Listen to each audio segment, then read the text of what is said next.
আসসালামু আলাইকুম। আজকে আপনাদের সাথে শেয়ার করব ঘরে বসে খুব সহজেই তৈরি করে খেতে পারেন বিস্কিট। খুবই মজাদার বিস্কিট।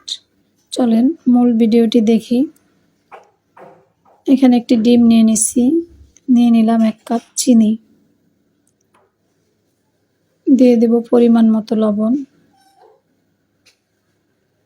ভালো করে মিশিয়ে নেব। দিয়ে দেব সামান্য পরিমাণ পানি।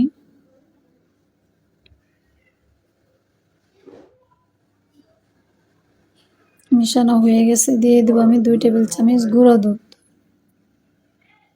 দুধটাও ভালো করে মিশিয়ে নেব। দিয়ে দেব 1 কাপ সুজি, 2 কাপ আটা।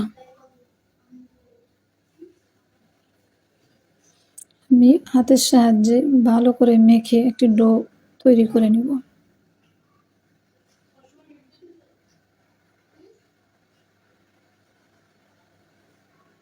দিয়ে দেব সামান্য সয়াবিন তেল।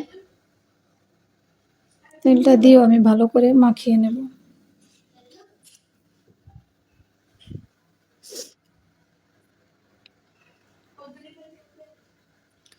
রেখে দেব 10 মিনিটের জন্য ঢেকে। 10 মিনিট পর আমি এটা ভালো করে আবারও মেখে নেব।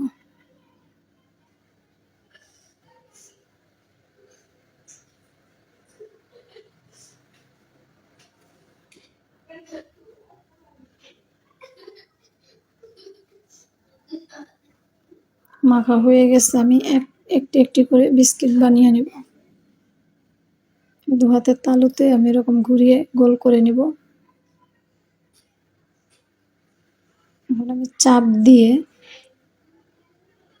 দিয়ে নিব। আর এখানে আমি তিল নিয়ে নিছি, তিল লাগিয়ে নিব। এখন আমি একটু ডিজাইন করে নিব।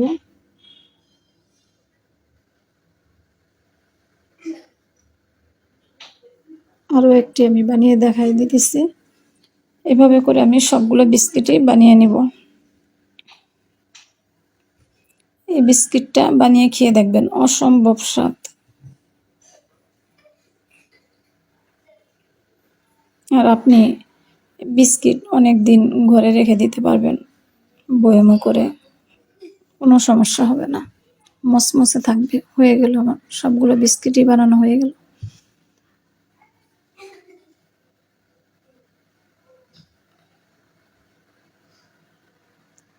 এখানে আমি একটি প্যানে তেল দিয়ে দিছি।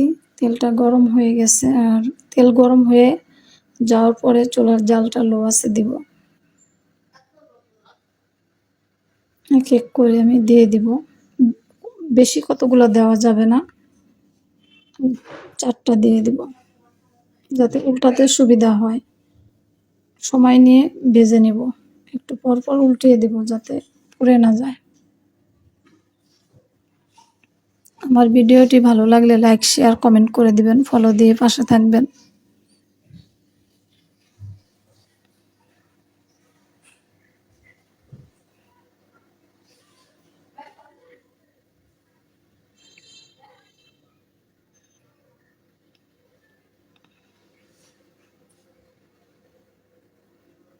আমার বিস্কিটগুলো ভাজা হয়ে গেছে। এভাবে করে আমি সবগুলো বিস্কিটই ভেজে নিব। কালারটাও সুন্দর চলে আসছে।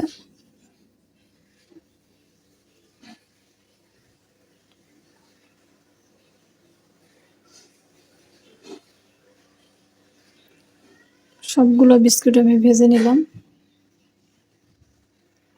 বিস্কিট খুবই মসমসে হবে আর খেতেও অনেক স্বাদ হবে। সবাই ভালো থাকবেন, দোয়া করবেন। খোদা হাফেজ।